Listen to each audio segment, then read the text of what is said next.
back to another exciting chemistry lesson. In the previous lessons, we looked at chemical equations that used to describe chemical reaction. Now, in this lesson, we are going to look at chemical equation to look at the law of conservation of mass, or the law of conservation of matter.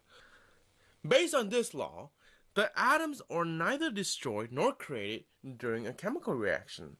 Basically, the number of atoms for each element is going to be the same on both sides, the reactant side and the product side.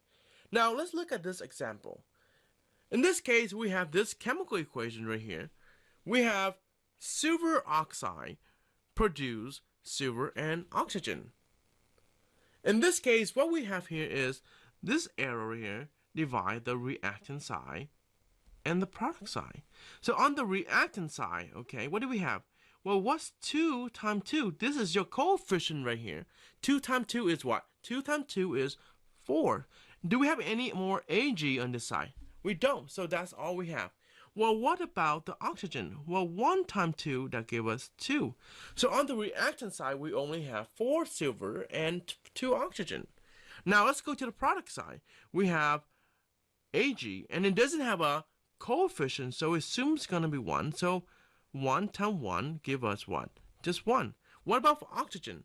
There you go. We don't have a coefficient, so 1 times 2 give us 2. Now, based on this chemical equation, we are going to answer the following question. Is the equation balanced? Of course, no. If it's balanced, I mean, think of the word balance like equal, okay? So if it's balanced, you will see the number on both sides the same. In this case, Ag has 1 on the product side, but has 4 on the other side, so it's no.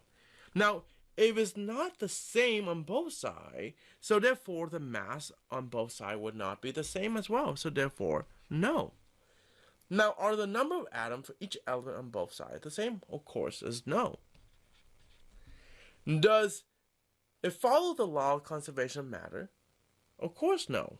So right now, because it is not balanced, it does not follow the law of conservation of matter. Now let's try another one where we are going to look at this more carefully in terms of, does this equation follow the law of conservation of matter? We have nitrogen here. Again, there's nothing there, so we assume it's going to be 1. What's 1 times 2? 2.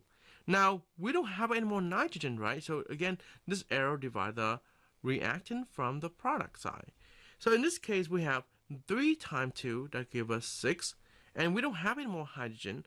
Over here, we have 2 times 1 give us 2, and 2 times 3 give us 6. Now, based on this information, we are going to answer the following question. Is this equation balanced? Yes. How do you know it's balanced? Again, the word balance, think of this as an equal sign. So therefore, both of them are the same. If they have the same number of atoms for each element, of course, the mass is going to be the same as well. Now, are the number of atoms for each element on both sides the same? Yes, right there. Does it follow the law of conservation of matter? Well, based on this chemical equation, yes. And that is how you interpret if a certain chemical equation follows the law of conservation of matter.